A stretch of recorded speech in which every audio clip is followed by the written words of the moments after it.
With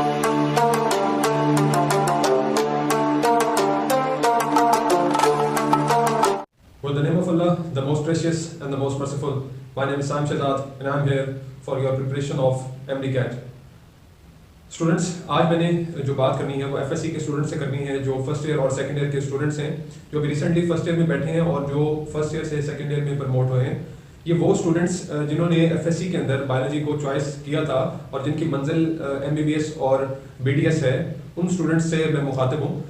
students, कुछ चीज़ें हैं जो मैं आपको बताना चाहता हूँ, वो ये कि आप जिस टारगेट को सेट करके चलते हैं और एफएससी में बायोलॉजी को चॉइस करते हैं, तो उसके लिए आपको मेंटली तौर पे तैयार होना होगा कि आपने जो एमबीबीएस और बीडीएस में जाना है, तो उसके लिए आपका सेकेंड ईयर के बाद उसके 3 मंथ्स के अंदर अंदर आपका MCAT का टेस्ट होता है, जिसके अंदर आपकी जो पिछली फर्स्ट ईयर और सेकेंड ईयर दोनों में से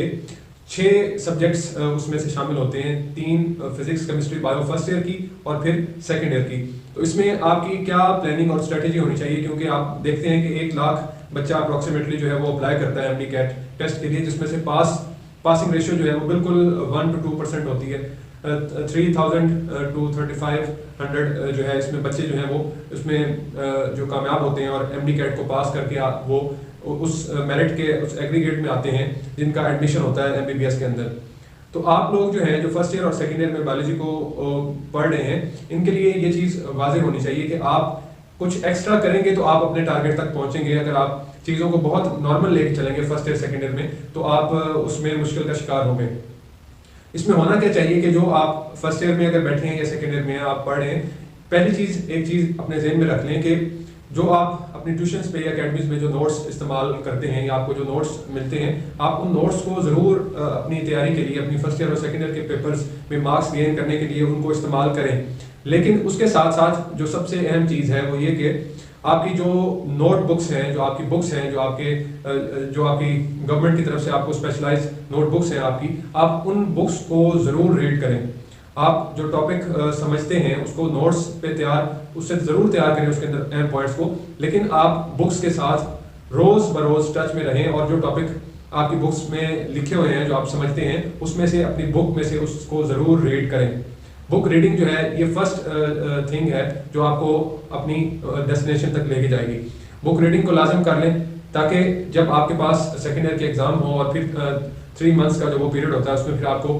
काफ़ी प्रेशर होता है और आप उस अरसे में इन सारी चीज़ों को, इन 6 सब्जेक्ट्स को आप इकट्ठा एकदम मैनेज नहीं कर सकते। इसलिए पहली चीज़ मैंने आपको बताई कि अगर आप फर्स्ट ईयर में हैं तो जो भी आपका सिलेबस चल रहा है उसके अंदर आप अपनी मंजिल को देखते हुए इस चीज़ के ऊपर टारगेट रखें कि मैंने जो सिलेबस मैं कवर करता जा रहा हूँ उसके अंदर आप MD-CAT के हवाले से बुक रीडिंग टॉपिक्स जो है उसकी रीडिंग करते जाएं टॉपिक्स की। और सेकेंड ईयर के अंदर भी आप इस प्लानिंग को जहन में रखें कि मैंने हर टॉपिक के अंदर से, नोटबुक के अंदर से गुजरना है, ना कि ये कि आप सिर्फ जो नोट्स आपको मिलते हैं अपनी अकेडमी से या ट्यूशन सेंटर से, जहाँ से भी, उनको उसके ऊपर टोटल फोकस रखें। ये गलती आपने कभी नहीं करनी। आपने नोटबुक्स को साथ लेके चलना है एक टॉपिक को साइंसेस के सब्जेक्ट्स में। दूसरी चीज़ इसमें ये है MD-CAT के हवाले से कि एक तो आप रीड करते आएंगे हर चीज़ को साथ साथ। दूसरे नंबर पे बहुत आसान मैं आपको एक कुलिया बता देता हूँ कि आप बाज़ार से पास पेपर्स जो हैं, जितने भी कोई पिछले 20-25 साल पास पेपर्स हैं MD-CAT के, वो आप ख़रीदें, उनको अपने पास रखें। अपनी रोज़ की रूटीन में 10 से 15 मिनट आप 1 से 2 MCQs जो हैं वो MD-CAT के उनको देखें। उनको देखने के बाद आप ये देखें कि इसको बनाने का क्या तरीका है, इस क्वेश्चन को MCQs किस तरह बनाया गया है, और उस MCQs को देखने के साथ साथ आप उस टॉपिक पे जाएं जहां से वो MCQs जो आपके सामने आ रहे हैं, उस MCQs को पढ़ें और उसके बाद बुक में से उस टॉपिक को देखें कि ये किस टॉपिक में से आया हुआ है और बना कैसे है ये MCQs। मैं इस बात की आपको गारंटी देता हूं कि अगर आप इस चीज पे चलेंगे कि आपने MCQs को पढ़ना है, ये मैं फर्स्ट ईयर और सेकेंड ईयर दोनों के स्टूडेंट से बात कर रहा हूँ कि अगर आप अपनी मंजिल तक पहुंचना चाहते हैं तो ये चीज आपको अपनानी पड़ेगी।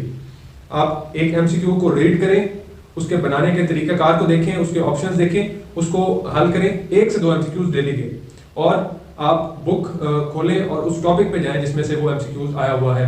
अगर आप उस टॉपिक को एक दफ़ा देख लेंगे, वो MCQs आपको कभी नहीं भूलेगा और इंशाल्लाह ये तरीकाकार आपको डेस्टिनेशन तक पहुंचाने का सबसे बड़ा और अहम किरदार अदा करेगा, क्योंकि जैसे ही सेकेंड ईयर के पेपर होते हैं आपके पास 3 मंथ्स बचते हैं और आप ये बात ज़हन में रख लें कि जितने भी टॉपर्स होते हैं जो एमडी कैट को क्लियर करके आसानी से जिनका के में दाखिला या इस तरह की जो अच्छे कॉलेजेस हैं उनमें होता है, एक ही राज होता है क्योंकि वो पूरा साल इस चीज़ को अपने साथ लेके चलते हैं। और लेके कैसे चलते हैं कि पास पेपर्स को देखते हैं, टॉपिक्स को देखते हैं, किताब का एक एक लफ्ज़ उनको पता होता है कि किस जगह पे नोटबुक में क्या लफ्ज़ लिखा हुआ है। तो इन 2 पॉइंट्स को आपने ज़हन में रखना है फर्स्ट ईयर और सेकेंड ईयर के स्टूडेंट्स ने, कि एक तो एमसीक्यूज की रीडिंग और दूसरा अपने जो टॉपिक्स हैं उनको नोटबुक से उसकी रीडिंग करके उनको समझ के आपने इसको साथ लेके चलना है, फिजिक्स, केमिस्ट्री और बायो। इससे ना सिर्फ आप एमडी कैट में कामयाब होंगे, इंशाल्लाह आप फर्स्ट ईयर और सेकेंड ईयर में भी मैक्सिमम मार्क्स गेन करेंगे। यही तरीका है जो आपको इंशाल्लाह अपनी मंजिल तक पहुंचाएगा। हम अपने इस चैनल पे रोज एक एमसीक्यूज इंशाल्लाह पास पेपर में से आपके सामने लाएंगे और उसका जो उसकी वजाहत है इंशाल्लाह वो भी देंगे हर एक एमसीक्यूज की पास पेपर्स में। तो इंशाल्लाह 2023 का जो एमडी कैट है वो उसकी तैयारी हमारे चैनल पे मुकम्मल तौर पे करवाई जाएगी। पहले भी बहुत से टॉपिक्स हैं फर्स्ट ईयर सेकेंड ईयर के जो हमारे चैनल पे उसकी डिटेल्स समझाई गई हैं। इंशाल्लाह आने वाले दिनों में मजीद टॉपिक्स और एमसीक्यूज शेयर किए जाएंगे।